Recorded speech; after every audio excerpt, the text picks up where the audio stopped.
Sir नित्य नवीन प्रेरणाएं और नई चुनौतियां भी।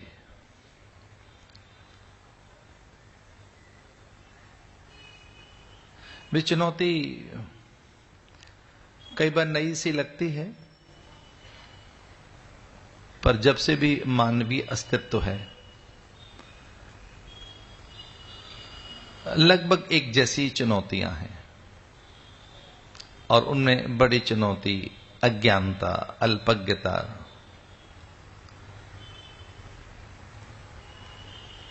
अजानता है।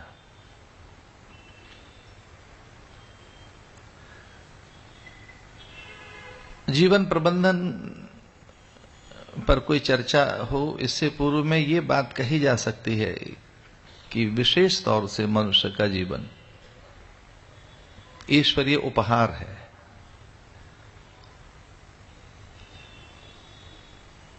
वह कर्मफल या पूर्व की एक फसल या वो बड़े सत्कर्मों का उत्पादन या वो बड़े प्रारब्ध के प्रयोजन के लिए ईश्वर की एक उत्कृष्ट रचना कही जा सकती है। एक ऐसा सृजन कहा जा सकता है जो उत्तम कोटि का है, जिसमें पूर्णता है, जिसकी सामर्थ्य अपार है। पर बहुत आदर से कहना हो तो यह भी कहा जा सकता है कि यह जीवन उपहार है, ये ईश्वरीय प्रसाद है। एक बड़ी दार्शनिक बात कहकर आरंभ करना चाहूंगा। जीवन का स्रोत जीवन है। अगर जीवन का स्रोत ढूंढा जाए, उसका कहीं से आरंभ लिया जाए इस मनुष्य जीवन का, तो वो जीवन ही है।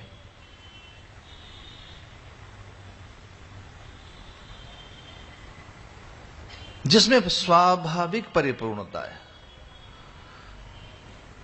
जिसमें भगवत्ता निहित है।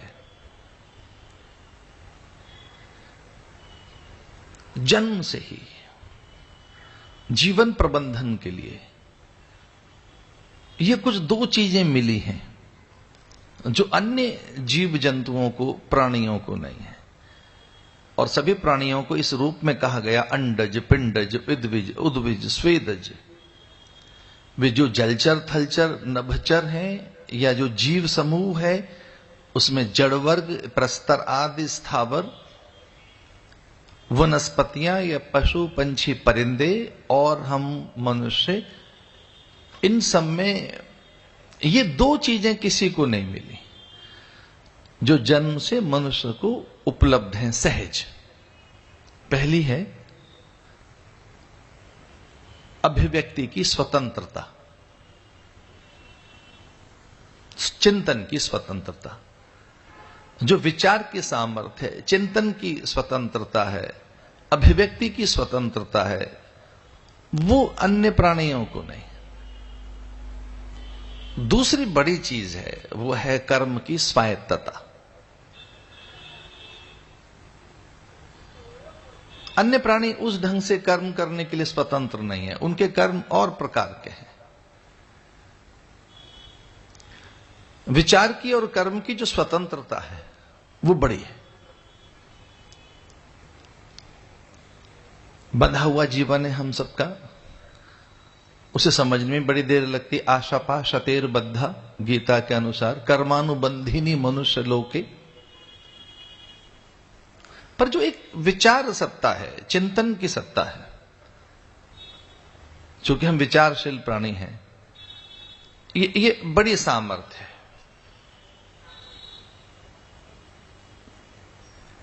जो संकल्प की सामर्थ्य है, जो संकल्प की सत्ता है। इसलिए बहुत आरंभ में मनुष्य को उपदेश देते हुए यह बात कही गई कि मनुष्य, आप मनुष्य बन जाओ, मनुर्भव। जो वैदिक घोष है, जो बहुत आरंभिक एक निर्देश है मनुष्य के लिए, वो ये कि तू मनुज बन, तेरे पास मनुजता रहे, मानवीय संवेदनाएं रहे, मनुष्य बने रहना,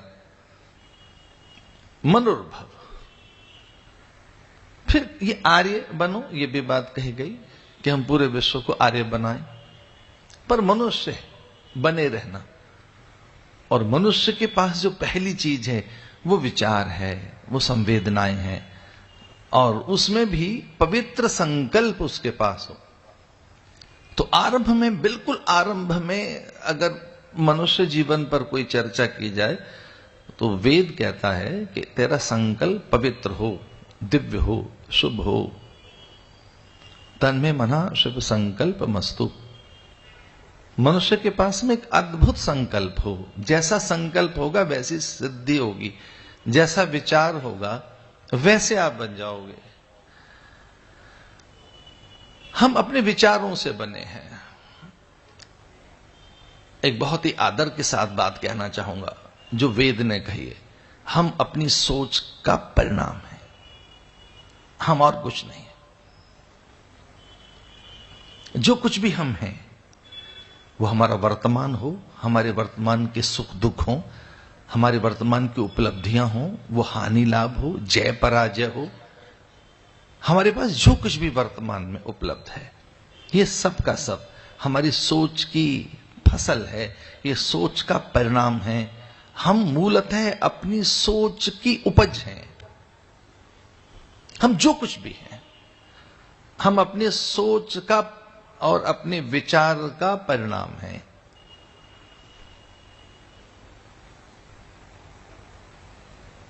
इतनी बड़ी कोई बात कह सकता है? किसी संस्कृति में कही गई कि तू ईश्वर हो सकता है?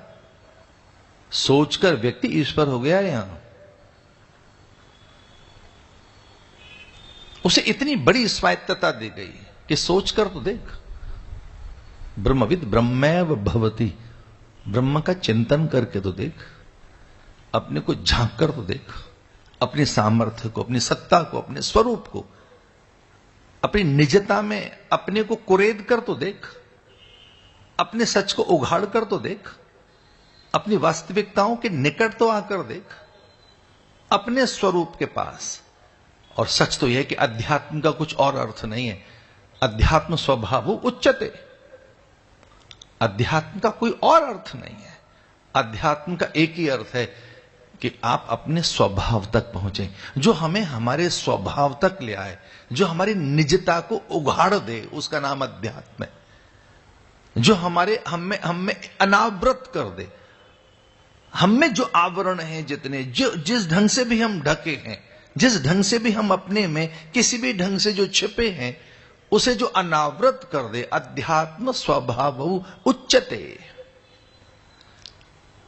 अध्यात्म कुछ और नहीं, स्वभाव का नाम अध्यात्म, स्वभाव तक पहुंचने का नाम, अपने स्वरूप तक।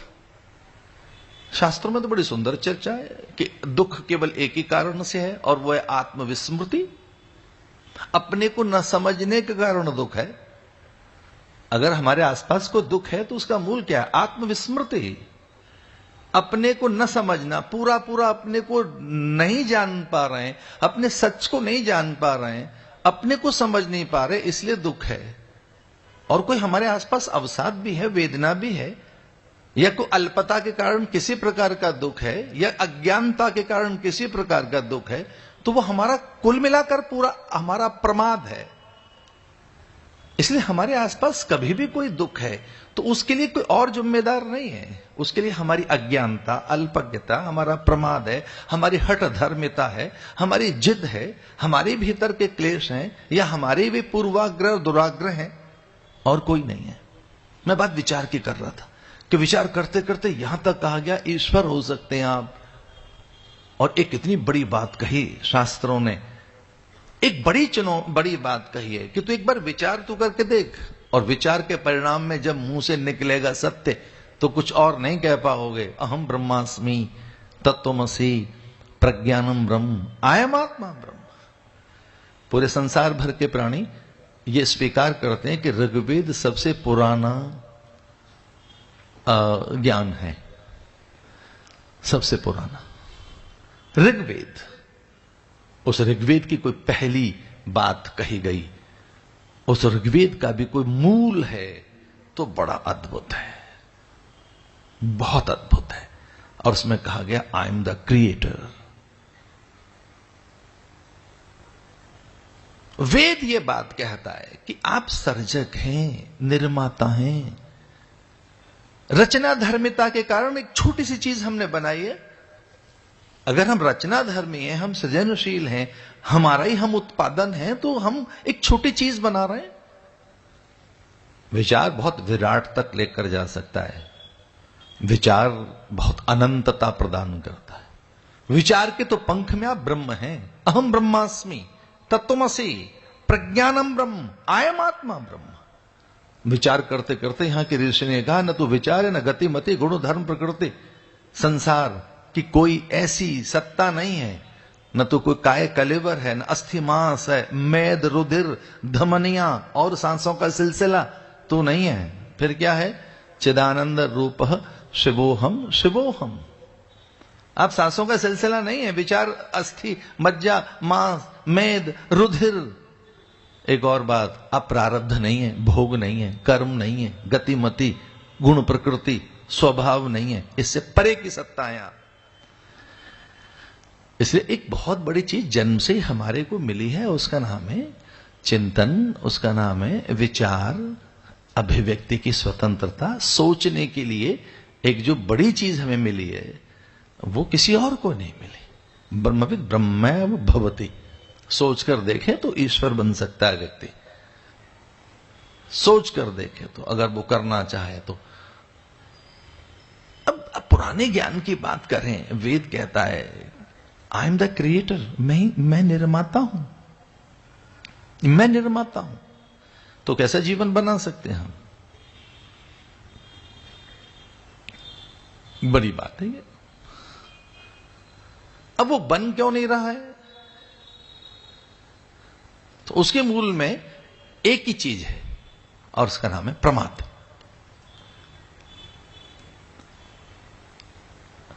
हमारे यहां मृत्यु स्वाध्याय के प्रमाद को कहा गया। जो स्वाध्याय का प्रमाद है, जो चिंतन का प्रमाद है, जो विचार का प्रमाद है, ज्ञान का प्रमाद है, उसे मृत्यु कहा गया है।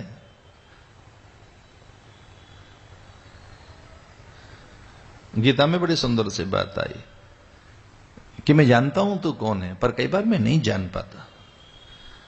कई बार मेरा ही प्रमाद मुझे ढक लेता है। मया प्रमादात् प्रणयेन वापि।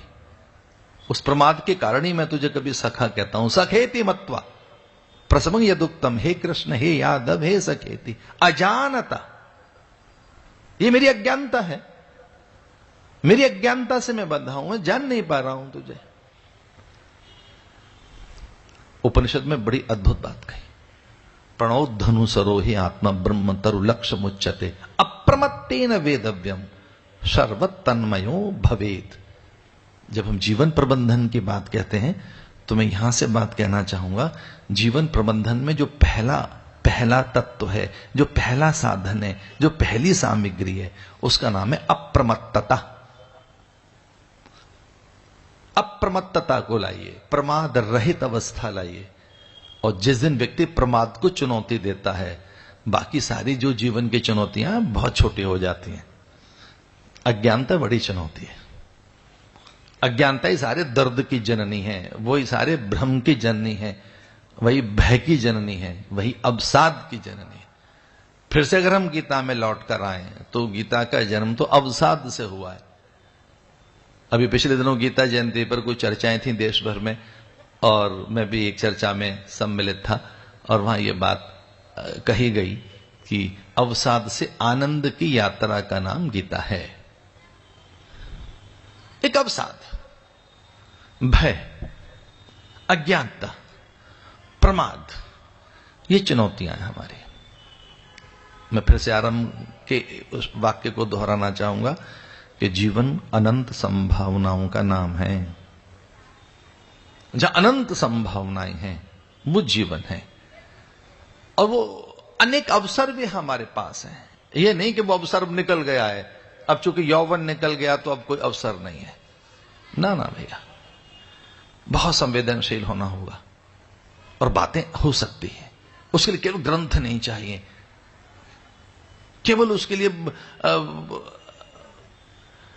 मुझे ऐसा लगता है कि जगे हुए व्यक्ति की जरूरत है, वहां पहुंचने की जरूरत है, संवाद की जरूरत है। जीवन प्रबंधन में बस एक काम करना, संवाद कर लेना किसी जगे हुए व्यक्ति के साथ। जीवन प्रबंधन में जो पहली आवश्यकता है वो संवाद की है, और संकोच नहीं किया हमारी संस्कृति में। वो कितना उत्तम कोटि का पंछी है और उसका नाम गरुड़ है। वो अपने भ्रम भय निवारण के लिए, अपने संशय की निवृत्ति के लिए काक भुसुंड से संवाद करने को तैयार है। कहां एक उत्तम कोटि का पंछी जिसे विष्णु का सानिध्य प्राप्त है, जिसके पंख से वेदत ध्वनि निकलती है, और उस अभिमान को त्याग कर कौवे से बातें कर रहा है। धन्य है भारत की संस्कृति कि बहुत बड़ा एक काव्य, बड़ी गाथा, राम कथा एक कौवे से बुलवाई गई है। बहुत संवेदनशील प्राणी है कौवा। अतिथि के आगमन की आहट सबसे पहले उसे लगती है। अतिथि के आगमन की आहट जिसे पहले लगती है, दूर से आने वाला कौन प्राणी है, और वो भी अब अतिथि, अभ्यागत, आगंतुक, उसे पहले आहट पहले लगती है। संवाद की बात थी, कौवे से संवाद कराया, वृक्षों से संवाद कराया गया है। और बहुत पीछे लौट कर देखें तो कालिदास ने तो बादलों से बातें की हैं। बातें करनी आनी चाहिए। अब एक बार जुड़कर तो देखो, जो संस्कृति बादलों से बात करती है। बादल है क्या? बादल तो एक आर्द्रता का एक घना पुंज है। कहीं एक जो सीलापन और गीलापन है, कुछ एक आर्द्रता जो है, वो जो कहीं एक गीलापन कहीं सिमट कर कुछ जो दिख रहा है आकाश में और हवा से जो भाग रहा है, उस गीलेपन से बातें की। मैं बहुत पीछे लौटा कर ले जाना चाहता हूं आपको। बादलों से बातें की हैं कालिदास ने, बयार से बातें की हैं ऋषि मुनियों ने, और फिर जब उतना संवेदनशील अंतःकरण नहीं रह गया होगा तब कबूतरों से संदेश भिजवाए गए। अब नहीं जानता है कबूतर आपके प्रियजन को, कबूतर नहीं पहचानता है कि आप किसके पास भेज रहे हैं। बस कबूतर के पंख में आपने पाती लिखकर और उसके पंजे में छुपा दी है। अब वो कबूतर आपके अंतःकरण को, आपकी भावनाओं को, संवेदनाओं को और आपके अंतःकरण के उस चित्र को अनुभूत करके उड़ा है। और उसे आपने दिशा भी तो नहीं बताई कबूतर को कि किस दिशा में जाना है। आपने चित्र भी तो नहीं दिखाया है उस व्यक्ति का कि किसके पास ये पाती पहुंचानी है। न तो आपने चित्र दिखाया है, न आपने दिशा बताई है, न किस मुडेर पे उतरना है ये बताया है, न किस आंगन में जाना है। आपने ये भी तो नहीं कहा कि बहुत एकांत हो तब उसे देना। लेकिन जिसके पास आप पत्र भेज रहे हैं उसका चित्र आपके अंतःकरण में है और कबूतर उसे पढ़ रहा है, उसे समझ रहा है। एकांत पाकर आपके पत्र को धीरे से पंखों में से वो निकाल के रख देता था और फिर उसी के पंखों में वो प्रतीक्षा करता रहता कि मेरे पंखों में, मेरे पंजे में फिर से पत्र बांधा जाएगा, प्रति उत्तर। क्या उन्नत संस्कृति रही होगी कभी कि यहां का व्यक्ति बादलों से बातें करता था, बयार से बातें की है यहां के व्यक्ति ने कबूतरों से बात की है। मुझे लगता है डाकिया बहुत बाद में आया होगा। और अब तो हमारे हाथ में, आदरणीय दोषी जी बैठे थे, हमारे हाथ में खिलौना लग गया है, मैसेजिंग, जल्दी पोस्ट करने की त्वरा। इतनी त्वरा आज है कि जल्दी पहुंचा दी जाए बात। अब वो प्रतिक्रियाएं कितनी भीषण हैं, भयानक हैं, अधूरी हैं, या वो कितनी घातक हैं, या वो कितनी अपूर्ण हैं, या उनके परिणाम क्या निकल कर आएंगे, इसकी किसे चिंता है। एक छोटी सी बात कहना चाहूंगा, ये युग कहने का युग है, सुनने का युग नहीं। इस युग में हमको कहना है, बस सुनना नहीं है। और संवाद में यह आवश्यक है कि दूसरे से सुना जाए, दूसरे को सुना जाए, एक ऐसा युग आया है कि जब आप सुनना नहीं चाहते, कहना चाहते हैं, और आप सुन रहे हैं तो समझने के लिए नहीं।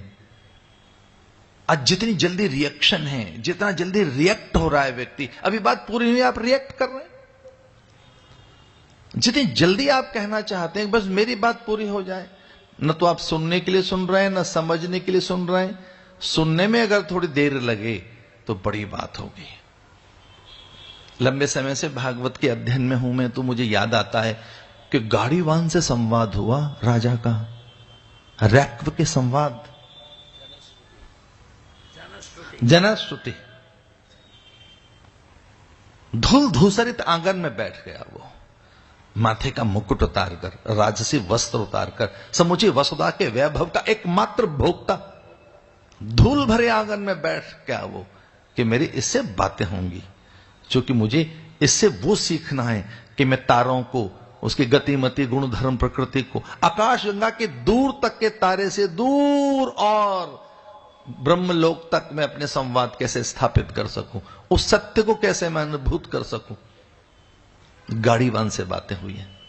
अब कल्पना तो करके देखो, वसुधा के वैभव का एकमात्र भोक्ता एक राजा गाड़ीवान से बात करने को तैयार है, वहां से जीवन सीखने को तैयार है।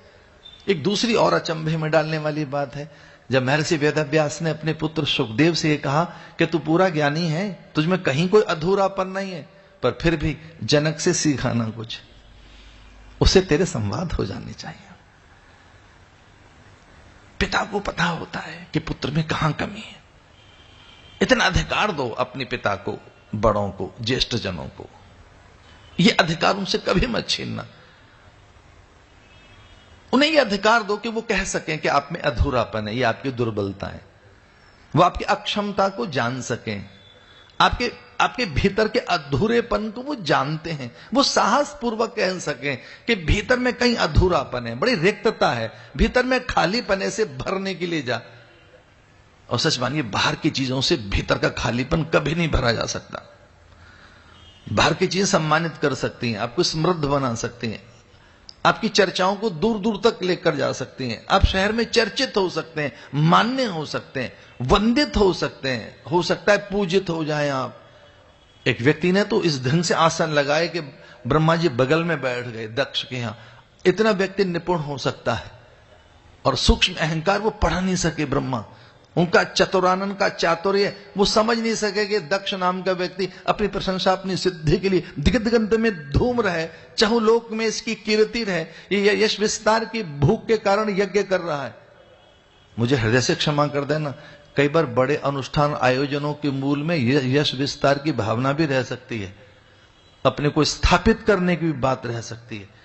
कई बार यज्ञ की मूल भावना खो जाती है, बड़े अनुष्ठान की आत्मा ही मर गई होती है। कई बार तो इतना आदमी अधूरा है भीतर से कि इस गलियारे में, यहां तो मैं चर्चित हुआ नहीं, यहां तो मैं मान्य नहीं हूं, लेकिन हां मैं यहां न मान्य हूं न चर्चित हूं, पर इस गलियारे में तो पूजित भी हो सकता हूं, इस गलियारे में तो मेरी वंदना भी हो सकती है, मैं शीर्षस्थ और यहां